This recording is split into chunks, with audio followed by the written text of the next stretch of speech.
श्री स्वामी समर्थ भक्तांनो, तुमच्या घरातील मुलं तुमचं ऐकत नसेल किंवा जर तुमचा नवरा तुमचे ऐकत नसेल, तुमच्या घरी पैशांची संबंधित समस्या असेल, कोणालाही कोणताही आजार झाला असेल, तर त्यासाठी आजचे खूप सुंदर 3 उपाय नक्की करा.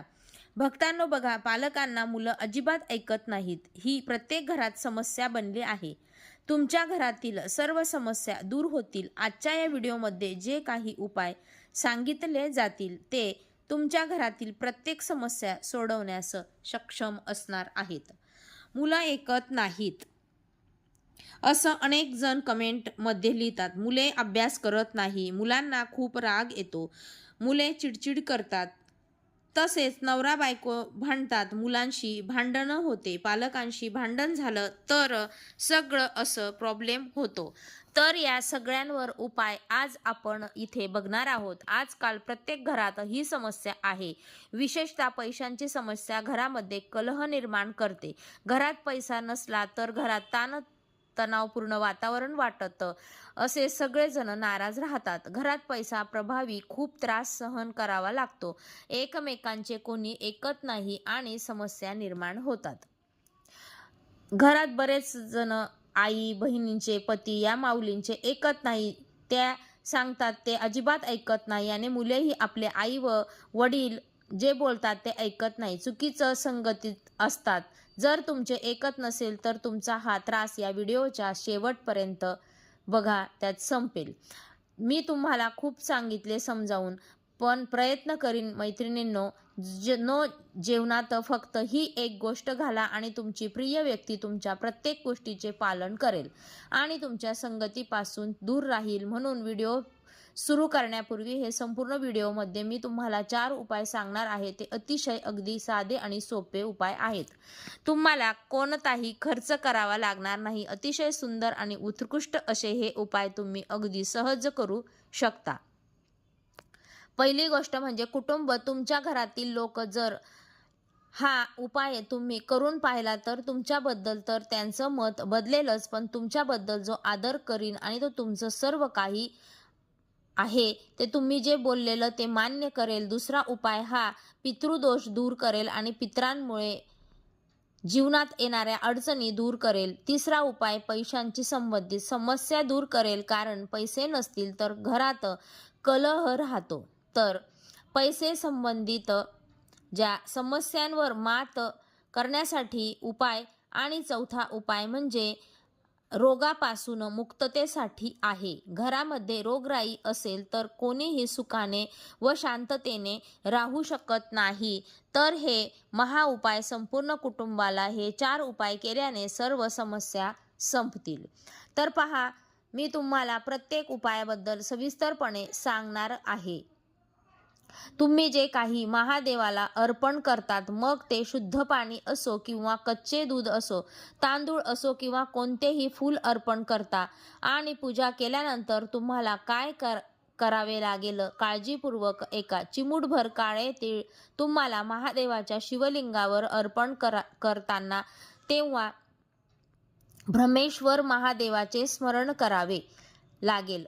नाव नीट ऐका. ब्रह्मेश्वर महादेव. ब्रह्मेश्वर महादेवाच्या नावाने शिवलिंगावर चिमूटभर काळे तीळ ठेवावे आणि काय करावे लागेल, शिवलिंगावर जल अर्पण करावे आणि हे करताना मात्र काळे तीळ खाली पडू देऊ नये याकडे लक्ष द्या. म्हणून पाणी अर्पण करा. ब्रह्मेश्वर महादेवाचे स्मरण करत ते अर्पण करा. अर्पण केल्यानंतर त्यातून 2 काळे तीळ काढून हातात घ्या. उचलल्यानंतर तुम्ही महादेवाची अशी प्रार्थना करा की मी हे काळे तीळ औषध म्हणून घेत आहे. माझ्या कुटुंबात आनंद असू द्या आणि माझ्या घरातील सर्व समस्या दूर होऊ द्या. माझी मुले चुकीच्या संगतीत आहेत आणि माझे पती चुकीच्या संगतीत आहेत. त्यांना वाईट सवयी लागले आहेत. तर अशा सर्व समस्या दूर होऊ द्या असे मनोभावे प्रार्थना करा. प्रार्थना केल्यानंतर तुम्ही हे काळे तीळ घरी घेऊन या. आता काय करायचे आहे तर ते काळे तीळ अन्नामध्ये मिसळून त्या व्यक्तीला खायला द्या. देता येतात. काळे तीळ चहामध्ये, दूधमध्ये देऊ शकता आणि तीळ पाण्यात मिसळून देऊ शकता. हे काळे तीळ कशातही मिसळून द्या. तुमची समस्या काही असो, तुम्हाला कोणती अडचण आली तरी ती भ्रमेश्वर महादेवाच्या नावाने ते नक्कीच निघून जाईल. तरीही समस्या परत कधी होणार नाही. तुमच्या संपूर्ण कुटुंबात शनिवार वारी करावा लागेल. तुम्हाला खूप छोटे काम करावे लागेल. यामुळे तुमचे पूर्वजन तुमच्यावर प्रसन्न आणि समाधानी राहतील. काय करायचे ते नीट पहा. लक्षपूर्वक ऐका. जीवनात पूर्वज सुखी असतील तर कुटुंबात कोणतीही अडचण येत नाही. उलट ते आपल्याला भरभरून आशीर्वाद देतात. आपली कामे लवकर होतात. सर्वप्रथम जर जीवनात पैशांची कमतरता असेल आणि कुटुंबात दुःख असेल तर आपल्या घरात पैसा आला तर आनंद घरात येतोच. तुम्हाला काय करावे लागेल? शनिवारी पिंपळाच्या झाडाची पूजा करायची आहे. तुमच्या पितरांना आनंद मिळावा म्हणून काय करावे लागेल? पहिली गोष्ट काय करायचे आहे? शनिवारी स्टीलच्या भांड्यात शुद्ध पाण्यात 2 चमचे कच्चे दूध पिंपळाच्या झाडाच्या पाण्यात मुळात अर्पण करावे. ओम महालक्ष्मी नमः ह्या मंत्राचा जप केल्याने तुमच्या जीवनात महालक्ष्मी वास करते. आता दुसरी गोष्ट म्हणजे पिंपळाच्या झाडात गोल मातीचा दिवा लावावा. मोहरीच्या तेलाचा दिवा लावायचा आहे. तुम्ही भगवान विष्णूंसाठी गोल मातीचा दिवा लावायचा आहे. तसेच त्यावेळी तुम्ही पिंपळाच्या झाडाला हात लावा आणि तुमची जी काही इच्छा असेल ते सांगा आणि पिंपळाच्या मुळामध्ये मुंग्यांसाठी तुम्ही काहीतरी गोड साखर ठेवू शकता. साखरदाणे ठेवा. थोडे अगदी 1 चमचा ठेवा आणि परत घरी येईल. त्यामुळे तुमचे पितर खूप आनंदी होतात आणि तुमच्या आयुष्यातील सर्व समस्या दूर होतात. पितरांशी संबंधित अनेक समस्या, रोग निघून जातो. घरात भांडणे थांबतात. घरात पैसा येऊ लागतो. शनिवारी अशा प्रकारे फक्त तांदळाचा वापर करायचा आहे. तुम्ही अर्धी वाटी तांदूळ घेऊ शकता. अर्धे घेऊ नका. साबूत जे आहेत ते घ्या. तुमची खात्री करून घ्या. कच्चा तांदूळ घ्यायचा आहे. तुम्हाला फक्त 1 चिमूटभर काळे तीळ, त्याचबरोबर भाताचे धान्य घ्यायचे आहे. धान्य नाही तर ते कोणत्या तरी दुकानात कुठेही उपलब्ध आहे. कोणत्याही पूजा साहित्याच्या दुकानामध्ये हे सहज उपलब्ध आहे. काय करावं तर 1 वाटी घ्यायची. 11 वाजेपर्यंत घरातील सर्व लोक आहेत झोपायला जात असल्यामुळे तुम्हाला घरातील प्रवेशद्वाराच्या बाजूला डाव्या बाजूला 1 वाटी ठेवून द्यायची आहे. झाकण ठेवून बाजूला ठेवून द्या. ही वाटी प्रदोष काळात न ठेवता रात्री सर्वजण घरी आल्यावर वाटी बाहेर ठेवू शकता. आता काय करावे लागेल? दुसऱ्या दिवशी सकाळी उठून स्नान वगैरे करून महादेवाच्या मंदिरात जावे लागेल. घरातील तांब्याच्या भांड्यातील पाणी सर्व घेऊन ते तांब्यात ते चिमूटभर काळे तीळ आणि तांदळाचे धान, भाताचे तुकडे टाकावे आणि ही भाताची वाटी घ्या. आपल्याला हे शिवलिंगावर अर्पण करायचे आहेत.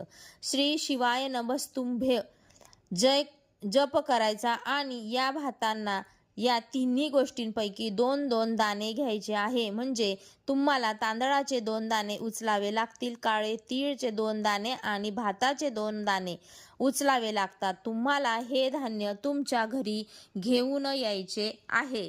सर्व लाल कपड्यात ठेवायचे. आपल्या तिजोरीत असलेल्या ठिकाणी ठेवा. व्यवसाय करत असाल तर तुमचे दुकान असेल तर तुम्ही ते दुकानाच्या तिजोरीत ठेवू शकता. या उपायाचा अवलंब केल्याने तुमच्या घरात कधीही पैशांची कमतरता भासणार नाही आणि सखोलतेही समस्या येणार नाही आणि तुमच्या घरात महालक्ष्मी वास करेल. हा एक अतिशय सुंदर उपाय आहे. या उपायाने पितरांचा आशीर्वादही मिळू शकतो. तुम्ही हा उपाय देखील करून पाहू शकता. तुमचा चौथा उपाय हा अतिशय खास उपाय आहे. तुमच्या घरातील सदस्यांना कोणालाही आजार असेल तर ते दूर करण्यासाठी हे 4 उत्तम उपाय आहेत. हा चौथा उत्तम उपाय आहे. आजच्या व्हिडिओमध्ये तुम्हाला जे काही सांगत आहोत तो तुमच्या घरात आनंद आणेल. तर चौथा उपाय तुमच्या घरातील आजार रोगराई सुद्धा दूर करेन. हा उपाय फक्त शनिवारीच केला जाऊ शकतो. त्यामुळे तुम्ही शनिवारी ही करू शकता. काय करावे लागेल? फक्त 5 बेलपत्र घेऊन एक फूल, ते कोणते फूल असावे? पांढऱ्या रंगाची घेऊ शकता. फक्त केतकीची फुले असू नये, इतर कोणतेही फूल चालेल. फक्त एक पांढरी फूल असावे. 5 बेलपत्राची पाने घ्या. शनिवारी तुम्हाला पाण्याचे भांडे घेऊन, पाण्याने भरलेले भांडे घेऊन शंकराच्या मंदिरात जावे लागेल. आता तुम्हाला काय करायचे आहे? ही 5 बेलाची पाने एकावर एक ठेवावी लागतात. बघा, तुम्हाला बेलपत्र सापडले नाही तर शिवलिंगावर ठेवलेले बेलपत्र वापरू शकता. बेलपत्राला शुद्ध पाणी घालून स्वच्छ धुवा. ते स्वच्छ करून नंतर 5 बेलाची पाने एकावर एक ठेवावी. ही 5 बेल पाने देठ आपल्याकडे करावे. अशा प्रकारे शिवाच्या शिवलिंगावर ठेवावी. पालथी करून ठेवावी. खालचा भाग जलवाहकाच्या दिशेने असावा. अशा प्रकारे बेलाची पानं ठेवावी. त्यावर पांढरे फूल कुडकेश्वर महादेवाच्या नावाने पाण्याचे भांडे अर्पण करायचे आहे. लक्षात ठेवा, कुडकेश्वर महादेवाचे स्मरण करायचे. हा उपाय केल्याने तुमच्या घरातील गरिबी नक्कीच दूर होते, आजारपण दूर होते, घरात सुख शांती येईल. त्यामुळे तुम्ही शनिवारी नक्की करून पहा. आजचा व्हिडिओतील 4 उत्तम उपाय तुमच्या घरात नक्कीच आनंद आणतील हे तुम्हाला माहीत आहे. हे उपाय तुम्ही कोणत्याही शनिवारी करू शकता. करून पहा. काही नसले तरी कमेंटमध्ये नक्की विचारा. हर हर महादेव. श्री स्वामी समर्थ.